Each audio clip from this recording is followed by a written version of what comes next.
Que el Señor te bendiga, mi hermano, mi hermana. Es un gusto poder estar acá contigo una vez más. El día de hoy iniciaremos el libro de Santiago, así que después de esta introducción, iniciamos.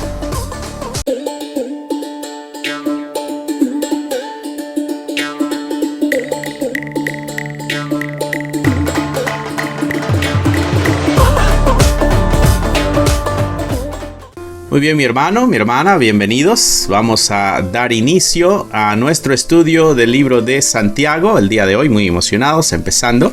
Quiero también presentarte este libro, que es el libro de Santiago.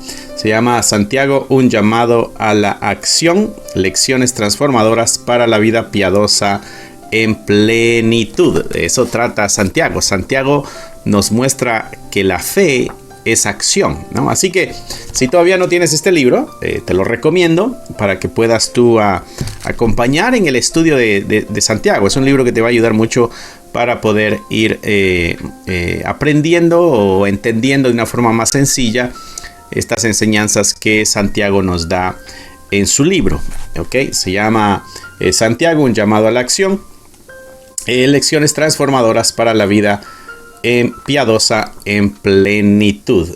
¿Cómo lo puedes conseguir? Bueno, al final de este video va a aparecer un pequeño anuncio ahí y te va a decir cómo puedes encontrarlo, o en la descripción del canal. Ahí donde está la descripción puedes encontrar los links o enlaces, uno por si quieres dar alguna donación.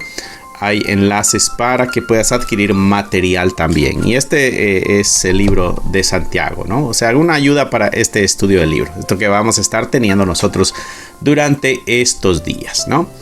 Así que muy bien, Santiago, vamos a estar estudiando el día de hoy versículo 1 al versículo 18. Con la ayuda del Señor podremos avanzar. Asegurándome de que esté la Biblia ahí en la pantalla. Esta es la segunda grabación, porque la primera no había puesto la Biblia aquí en la pantalla, pero ahorita ya la tenemos. Lo bueno de la tecnología, que puede borrarse, puede acomodarse y no se desperdicia nada. Lo único que se perdió fue un poquito de tiempo, ¿no? Pero aquí estamos con el estudio, así que espero que tengas tu Biblia y tu cuadernito de notas a la mano. Recuerda que estamos aquí a las 7 los miércoles y los viernes, y los domingos también tenemos 2 videos donde pasamos nuestro servicio dominical completo y también solamente la predicación, cualquiera de los dos que tú quieras ver. Es un gusto saber de que tenemos una audiencia en este canal que está interesado en el conocimiento de la palabra de Dios, ¿no? Así que sin más ni más, Santiago, pero vamos a descubrir primero quién era este Santiago. ¿Quién era este famoso Santiago que escribe esta carta? Para eso nos vamos a ayudar de la escritura. Pablo le escribe a los Gálatas. Recuerda la iglesia de los Gálatas, una iglesia que había parte de los hermanos en la iglesia estaban regresando a la ley, y Pablo escribe esta carta para dejarles saber que la fe es la clave, no el cumplimiento de la ley para obtener la salvación, porque es algo gratuito, no es en base a nuestro esfuerzo ni a nuestras obras, ¿no? Así que en ese capítulo de Gálatas, Pablo, en este versículo 19 del capítulo 1, hace mención de algo interesante cuando Pablo visita Jerusalén. Dice: pero no vi a ningún otro de los apóstoles. Este es Pablo diciéndole a los Gálatas en el tiempo que yo estuve allá en Jerusalén. No vi a ninguno de los apóstoles, ¿ok? Sino a Jacobo. Este Jacobo es Santiago, ¿no? Y este es un dato importante. Jacobo, el hermano del Señor. Entonces Pablo nos da una información importante de que este Santiago que escribe la carta, que es este mismo Jacobo, es el hermano de nuestro Señor Jesucristo. Fue el hermano de nuestro Señor Jesucristo, ¿no? Medio hermano, tú sabes. El papá de Jesús no fue José, porque él fue engendrado por el Espíritu Santo, ¿no? Así que tenemos ya un dato acerca de este Santiago. Santiago también lo vamos a encontrar como Jacobo en la Biblia, y Pablo nos acaba de decir que es el hermano de nuestro Señor Jesucristo. Cuando pasas al siguiente capítulo ahí del mismo libro de Gálatas, en el versículo 9, tenemos un dato más acerca de este Santiago o Jacobo. Pablo mencionando el mismo suceso cuando va y visita allá a Jerusalén. Dice acá: y reconociendo la gracia que me había sido dada, Jacobo, Cefas y Juan, que eran considerados como columnas, nos dieron a mí y a Bernabé la diestra en señal de compañerismo para que nosotros fuésemos a los gentiles y ellos a la circuncisión. Pablo estaba siendo acusado de que él no tenía ningún derecho o autoridad a andar predicando el evangelio, y entonces fue a confirmar con los apóstoles ahí en Jerusalén de que él está haciendo lo correcto por beneficio de la iglesia, ¿no? Y entonces en ese viaje que hace a Jerusalén, él nos deja saber que se encontró con tres ahí: Jacobo, que ya sabemos que es Santiago; Cefas, que es Pedro; y Juan, que es el apóstol Juan. Estos tres, dice Pablo, que eran columnas, considerados columnas, ¿no? Ahí en la iglesia. Eso quiere decir que eran personas importantes. Eso quiere decir que tenían autoridad en la iglesia. Una columna es aquello que sostiene el techo o el segundo piso de una casa o qué sé yo, ¿no? Una columna, o sea, es algo que debe ser fuerte, que debe ser sólido, debe soportar las adversidades porque tiene una tarea muy importante. Por eso las columnas son hechas de material fuerte para que resistan terremotos, vientos fuertes o qué sé yo, ¿no? Es el término que Pablo usa para referirse a estos tres. Quiere decir que estos tres son firmes en la fe, son claves en la iglesia para que la iglesia pueda tener cierta seguridad, si lo pudiéramos decir. Sabemos de que es nuestro Señor Jesucristo el que da la seguridad, el que da la sabiduría, el que sostiene la iglesia. Jesús mismo dijo que Él edificaría su iglesia. Pero entendiendo en cuanto a las posiciones de estos hermanos en la iglesia primitiva, eran personas importantes de autoridad y que tenían una fe muy firme, que es lo que está ayudando a que no haya confusión en el mensaje que pudiera darse en la antigüedad. Bueno, entonces ya tenemos otro dato en cuanto a Santiago, ¿no? Santiago está entre los importantes. No es uno de los apóstoles, pero es uno de los importantes, ¿ok? En la iglesia primitiva. Era considerado una de las columnas, ¿ok? Dice acá Pablo: nos dieron a mí y a Bernabé la diestra, o sea, la mano derecha, en señal de compañerismo. O sea, sí estamos en el mismo equipo. Entonces Santiago es uno de los que están apoyando la obra de Pablo, afirmando de que Pablo ha sido elegido por nuestro Señor Jesucristo para que anuncie el evangelio, y dice para que nosotros, o sea Pablo y Bernabé, fuésemos a los gentiles y ellos a la circuncisión, o sea a los judíos. En otras palabras, se dividieron el campo misionero. En otras palabras, lo que Pablo nos está diciendo aquí, ¿no? Jacobo, Cefas y Juan se quedan con los judíos, y Pablo y Bernabé, y ya después vemos a un Lucas, vemos a un Timoteo, vemos a Tito acompañando hacia los gentiles, ¿no? Apolos también, ¿no? Entonces se dividen el área o la gente para el ministerio, digámoslo así. ¿Qué es lo importante de esto? De que podemos encontrar de que Santiago es una persona prominente que toma decisiones importantes en la obra ministerial, de que está acompañado de los importantes en la iglesia y de que también ha apoyado la obra de Pablo. Entonces tenemos bastante información acerca de este Santiago, que es el mismo Jacob, ¿no? Versículo 3 del capítulo 6 de Marcos. Aquí tenemos otra información, y este es uno de los evangelios. ¿Ok? Y entonces aquí hay una de estas cuestiones que se hacían aquellos enemigos de nuestro Señor Jesucristo. Pero mira lo que es importante aquí. Dice: ¿no es este el carpintero, hijo de María, hermano de Jacob? O sea, y aquí encontramos otra vez a Jesucristo, que es el hermano de Jacob, ¿no? Es el hermano de José, de Judas y Simeón. Pero entre los hermanos está este Jacob, que es el Santiago, que escribió la carta que estamos iniciando el día de hoy en nuestro estudio, ¿no? Y también acá en el capítulo 15 del libro de Hechos podemos encontrar algo. Recordarás que Pablo anda predicando a los gentiles, entonces hay algunos que están llegando a las iglesias que Pablo está fundando y están diciendo: venimos de parte de los hermanos de allá de Jerusalén y nos están mandando para que pongamos orden, porque Pablo no les está enseñando que deben cumplir la ley y ustedes deben cumplir la ley de Moisés, ¿no? Bueno, entonces Pablo y Bernabé se van para Jerusalén para confirmar de que estos vienen de Jerusalén y aclarar el asunto, porque ahora la iglesia está confundida. Bueno, ¿cumplimos la ley o no cumplimos la ley? Si el mandato viene de Jerusalén, donde están los apóstoles, bueno, hay que ponerle atención, porque son los que el Señor Jesucristo dejó para que fundaran la iglesia. Entonces Pablo va y hace el viaje para allá, ¿no? Eso es lo que está sucediendo en el capítulo 15. Y dice: y se reunieron los apóstoles y los ancianos para conocer de este asunto. Y después de mucha discusión, hubo mucha discusión, Pedro se levanta. Esta es la discusión: ¿tienen los gentiles que cumplir la ley o no tienen que cumplir la ley de Moisés? Uno de los que se levanta a hablar es Pedro. Y le dice: vosotros sabéis cómo ya hace algún tiempo que Dios escogió que los gentiles oyesen por mi boca la palabra del evangelio. Entonces Pedro dice: bueno, ustedes saben que el mismo Espíritu Santo hizo una elección, ¿no?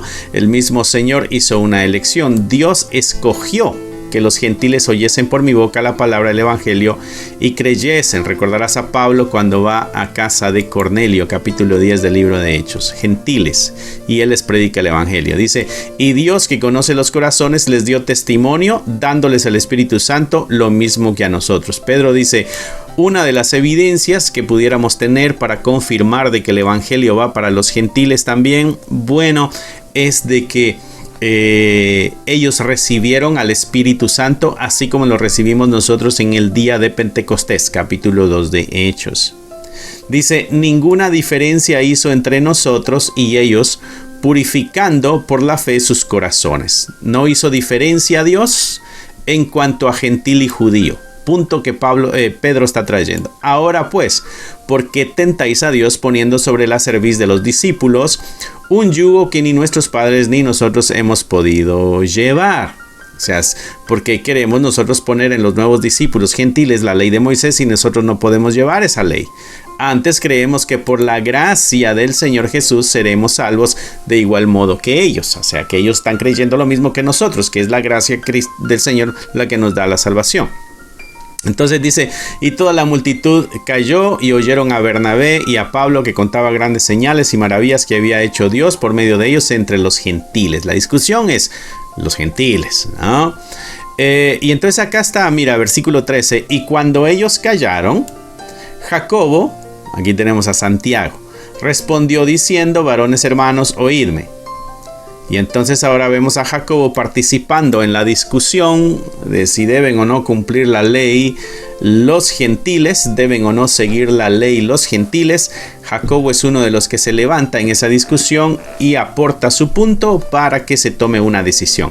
Esto nos lo deja saber la Escritura para que veamos la importancia que tenía Santiago también en la iglesia primitiva, ¿no? Así que podemos descubrir algo más acerca de este Santiago. Escribe una carta, ¿no?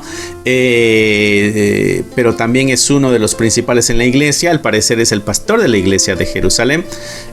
Muere al parecer lapidado. Así que tenemos datos también extra fuera de la Biblia, datos históricos, ¿no? De la tradición, que nos dicen más o menos cómo fue el final de algunos. Tú sabes, en la Escritura no nos cuenta cómo murieron todos los hermanos que estaban en la iglesia primitiva, ¿no? Bueno, ya tenemos más o menos una idea de quién es este Santiago, y así que podemos iniciar con el versículo 1. Santiago, siervo de Dios y del Señor Jesucristo, a las 12 tribus que están en la dispersión, salud, ¿no? Entonces el mensaje es enviado, dice, a las 12 tribus. Podemos entender que es un mensaje entonces para todos aquellos judíos que están fuera de Jerusalén, están dispersos, ¿no? Esta carta va dirigida hacia ellos. Obvio, va a toda la iglesia, ¿no? Pero hace un énfasis en las 12 tribus, ¿no? Muy bien, esto es interesante, al menos a mí se me hace interesante al inicio, porque Santiago dice Santiago, sabemos que él es el escritor de la carta, pero se presenta como siervo de Dios y del Señor Jesucristo. Santiago, que es el hermano de nuestro Señor Jesucristo, el medio hermano de nuestro Señor Jesucristo, a la hora de presentarse, él se presenta como siervo del Señor, ¿okay? Y esta palabra Señor está con mayúscula porque esta es la palabra que tú encuentras en el Nuevo Testamento en lugar del nombre de Dios. En el Antiguo Testamento tú encuentras Jehová, ¿no?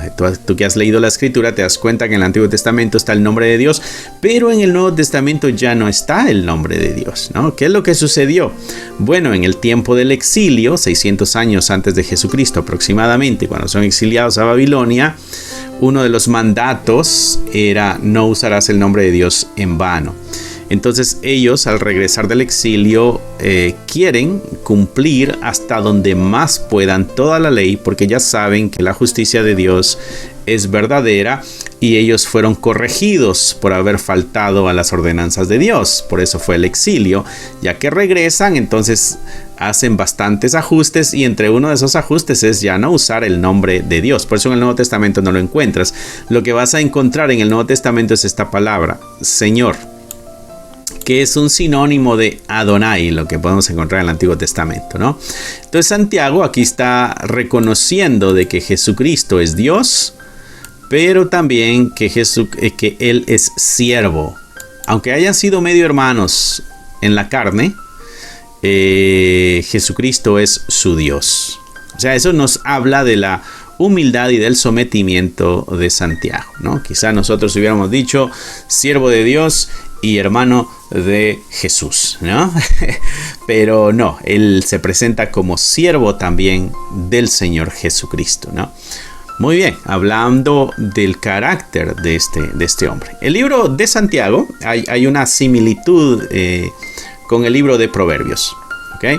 En cuanto a máximas, ¿no? Trae sus secciones, su sabiduría, por decirlo así. Tras el libro de Proverbios vienen 2 o 3 versículos hablando de un mismo tema, de ahí pasan a otro, de ahí pasan a otro, pasan a otro. Se conocen como máximas, o sea, esos brotes de sabiduría. Lo mismo es el libro de Santiago, tiene los temas así, o sea, es una instrucción muy general para toda la iglesia, ¿no? En otras palabras, dice: hermanos míos, tened por sumo gozo cuando os halléis en diversas pruebas. Y entonces pasa Santiago con la primera exhortación a la iglesia. Cuando te encuentres en diversas pruebas, no en una prueba, en diversas, en muchas pruebas. Cuando te encuentres en muchas pruebas en la vida cristiana, gózate. Primera instrucción de Santiago: gocémonos en medio de las tribulaciones y en medio de los problemas. Dice el versículo 3: sabiendo que la prueba de vuestra fe produce paciencia. Entonces Santiago da un porqué. La prueba va a producir paciencia y la paciencia va a completar la obra en ti para que llegues a ser perfecto y cabal y que no te falte cosa alguna. Entonces Santiago entiende que las persecuciones, las crisis, las dificultades a consecuencia de la fe en el creyente, esas son cosas normales. Pero ese dolor pudiera causar confusión o desánimo en el creyente, así que Santiago se encarga de decirle al creyente: mira, no te desanimes, al contrario, gózate. ¿Por qué? Porque eso está produciendo en ti algo que es paciencia, y esa paciencia lo que va a hacer es ayudarte a ser completo, ¿no? Y tú has entendido que paciencia es esta actitud piadosa mientras sufrimos a consecuencia de nuestra fe, porque estamos seguros que el Señor es verdadero, es real. Nuestra fe es real y es verdadera. Hay una promesa de eternidad. El Señor hará justicia. Tarde o temprano esta tribulación se va a acabar. Eso es la paciencia, ¿no? Muy bien. Entonces ahí Santiago dice: Gózate entonces, porque esas son buenas noticias, ¿no? Así que la prueba de la fe, mis hermanos, lo que Santiago nos dice en los primeros versículos es de que la prueba de la fe produce paciencia. Es una exhortación entonces que Santiago nos da aquí a que consideremos todas estas pruebas. ¿Estás pasando por alguna prueba, mi hermano, mi hermana? Bueno, Santiago dice que hay que considerar esas pruebas y hay que considerarlas como motivo de gozo, porque van a desarrollar madurez espiritual. El que inició la buena obra la va a completar, nos dice la Escritura. Somos una obra en progreso. Esta obra en progreso todavía no está, si está en progreso quiere decir que no está completa. Y Santiago dice que la tribulación produce paciencia y esa paciencia es parte de lo que se necesita. A eso va a ayudar a completar, a ser perfectos, dijo él aquí, y cabales. Cabales es completo, sin que os falte cosa alguna, ¿no? Así que eso es parte de la escuela de Dios para obtener madurez. Parte de la instrucción divina para obtener madurez, que serían las tribulaciones y las tribulaciones que están produciendo paciencia, ¿no? Así que podemos permitir que la tribulación nos produzca paciencia, o podemos desaprovechar la tribulación y quejarnos, maldecir, odiar, tirar la toalla y todas esas cosas y no aprender nada y que no nos sirva de nada la tribulación. La tribulación es nuestra amiga porque nos va a ayudar a ser perfectos, lo dice Santiago, uno de los principales en la iglesia de Jerusalén. Así que vale la pena saber quién era él para que veamos el peso de su consejo también. Versículo 5 al 8 dice: si alguno de vosotros tiene falta de sabiduría, y ves aquí ya toca otro tema. Hermanos, las tribulaciones, gócense. Esto es lo bueno de eso. Ok, punto 1. Punto 2, pasa al otro tema. ¿Ves? Son como brotes de sabiduría, de instrucción que Santiago nos va a dejar en su libro. Si alguno de vosotros tiene falta de sabiduría, pídala a Dios, el cual da a todos abundantemente y sin reproche, y le será dada. ¿Necesitas sabiduría? Pídesela a Dios. Él tiene en abundancia y Él es generoso también.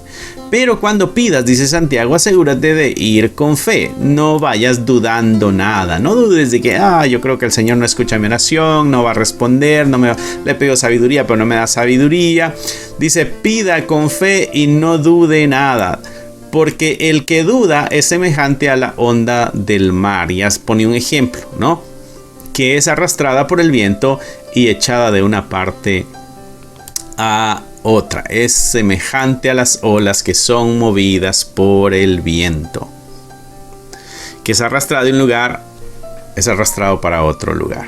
El que duda, el que se acerca a Dios y duda y no se acerca con fe, es fácilmente movido. ¿Te acuerdas lo que decía Hebreos capítulo 11 versículo 6? Hace 2 semanas tocábamos ese capítulo. Y el libro de Hebreos dice que sin fe es imposible agradar a Dios. Entonces la fe es clave en nuestra relación con Dios. Y la fe es clave también para obtener las respuestas a nuestras oraciones. Dice aquí versículo 7. No piense pues que quien tal haga, o sea, el que tiene duda y se anda moviendo de un lado a otro y de que es movido de un lado a otro en su fe, que es sacudido, no piense que el que tal haga que recibirá cosa alguna del Señor. ¿Quieres sabiduría? Pídesela a Dios, pídesela con fe, no dudes. Si lo haces dudando, no pienses que vas a recibirla del Señor. No te va a dar nada. Es lo que está diciendo Santiago ahí, ¿no? El hombre de doble ánimo es inconstante en todos sus caminos. La necesidad que Santiago nos presenta aquí, que tú y yo tenemos, es la necesidad de pedir sabiduría a Dios, pero pedirla con fe. Dios da sabiduría generosamente a quienes se la piden con fe y sin dudar, lo que Santiago está diciendo.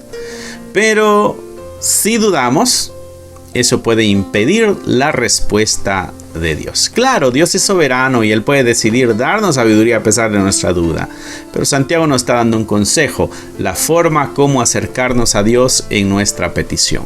Con fe y sin dudar. Creyendo, confiando en la generosidad y en el poder y en el amor de Dios. ¿Por qué no te daría sabiduría? ¿Por qué no escucharía tus oraciones? ¿Por qué ignoraría tu petición? Porque, bueno, esa respuesta solamente tú las tienes. ¿Cómo ves tú o cómo te ves tú en esta relación con Dios? ¿No? Así que hay una necesidad que tenemos todos de sabiduría y el consejo de Santiago es pídansela a Dios, pero pídansela con fe. Asegúrense de pedirla con fe. Muy bien. Versículo 9 al 11 dice: el hermano que es de humilde condición gloríese en su exaltación. O sea, el hermano que es de humilde condición gloríese en su exaltación, pero el que es rico en su humillación, porque él pasará como la flor de la hierba, ¿no? Entonces, la palabra que está usando Santiago aquí como humilde, y luego la está usando el antónimo, lo contrario, que es el rico, podemos entender claramente que está hablando de una posición económica. Aquel que tiene muchos bienes materiales y aquel que no tiene bienes materiales. ¿Qué debe hacer aquel que no tiene bienes materiales? No debe entristecerse, debe gloriarse en la exaltación que da el Señor Jesucristo. Pero el que sí tiene debe gloriarse en la humillación, porque él pasará como la flor de la hierba, ¿no? Versículo 11, porque cuando sale el sol, con el calor abrasador, la hierba se seca, su flor se cae y perece su hermosa apariencia. Así también se marchitará el rico en todas sus empresas. La humildad hace una especie de encuentro, Santiago, en esto que nos está diciendo, y nos muestra a la humildad ante la prosperidad. La humildad ante la prosperidad y la adversidad, prácticamente, ¿no? ¿Por qué? Porque las riquezas van a tener también su momento culminante. Van a tener su momento culminante, ¿no? Todo el hermano pobre, como el rico, deben ver su condición desde una perspectiva eterna, lo que Santiago está diciendo. No te veas con los ojos terrenales. Mírate como te ve Dios, desde una perspectiva eterna.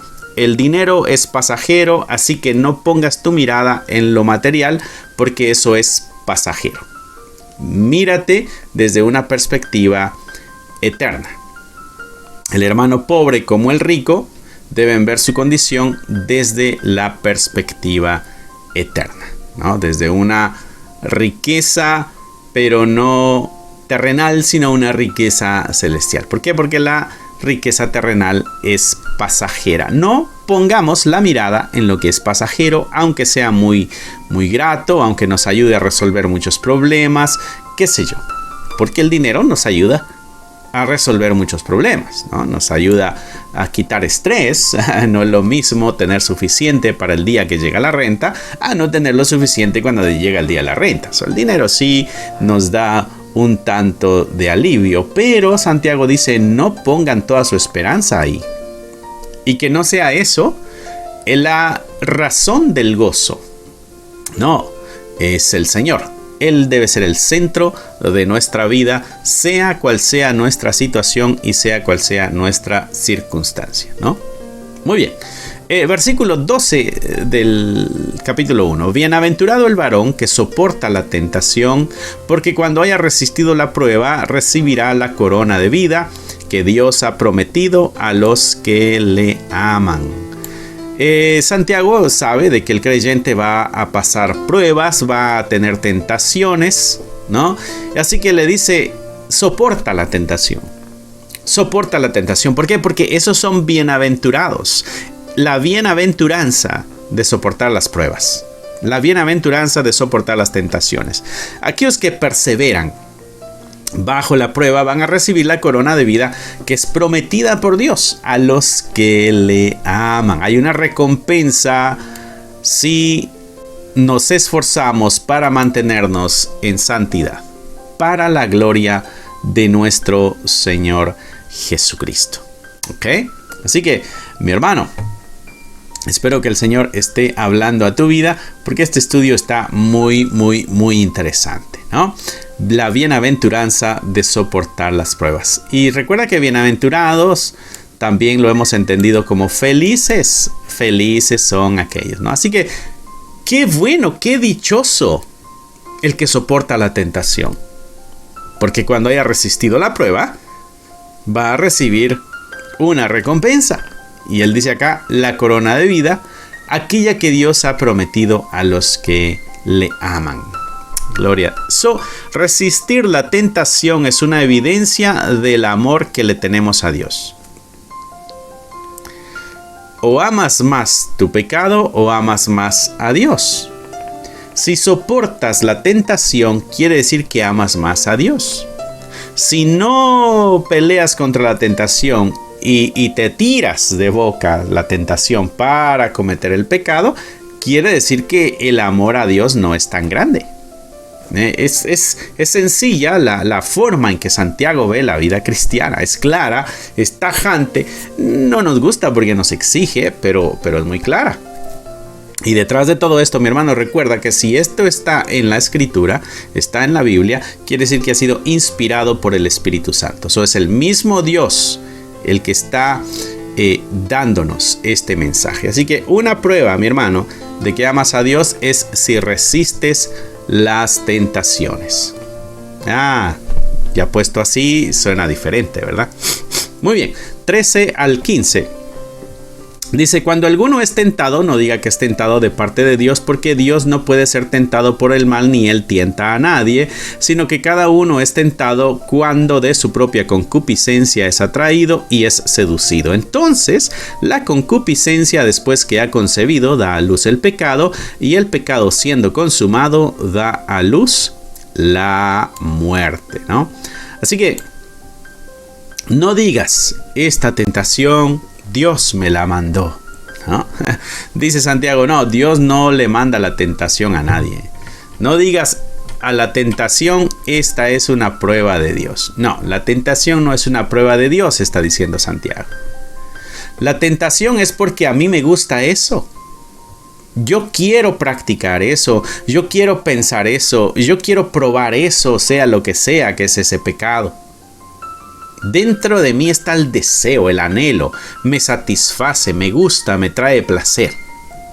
Esa es mi concupiscencia, la inclinación que tengo a hacer lo malo. Entonces, de esa misma inclinación que yo tengo a hacer lo malo, es de donde nace la tentación, ¿no? Un ejemplo, imagínate que tú y yo estamos en un lugar, en una playa, qué sé yo, ¿no? Y por ahí hay unas personas tomando alcohol. Entonces uno de los dos, imagínate que yo tengo el deseo de tomar. Digamos que a mí me gusta, me atrae eso, qué sé yo, me gusta emborracharme. Y a ti que estás conmigo, a ti nunca te ha gustado eso, no te llama la atención. Entonces, cuando yo veo el alcohol, mi concupiscencia, o sea, esto interno, me va a empujar, me va a hacer acercarme, me va a hacer pedir a la otra persona, o me va a hacer crear un plan para, después de que me vaya a mi casa, voy a pasar comprando algo para tomar. ¿Por qué? Porque la invitación se me hizo, porque esa es mi debilidad. Pero tú que no tienes el problema del alcohol, tú lo vas a ver y no te va a causar ningún problema. Nunca vas a tener el deseo de tomarlo o qué sé yo, ¿no? Eso es lo que Santiago está diciendo. Cuando nosotros estamos enfrentando una tentación, es porque a nosotros nos atrae eso. No es porque Dios lo mandó. Es lo que Santiago está diciendo. Eso podemos entender que es lo que muchos de los creyentes por allá pensaban. Pensaban de que, esto me lo mandó Dios. Es una prueba que debo pasar. Dios me la mandó. Santiago dice, no, Dios no te manda la tentación.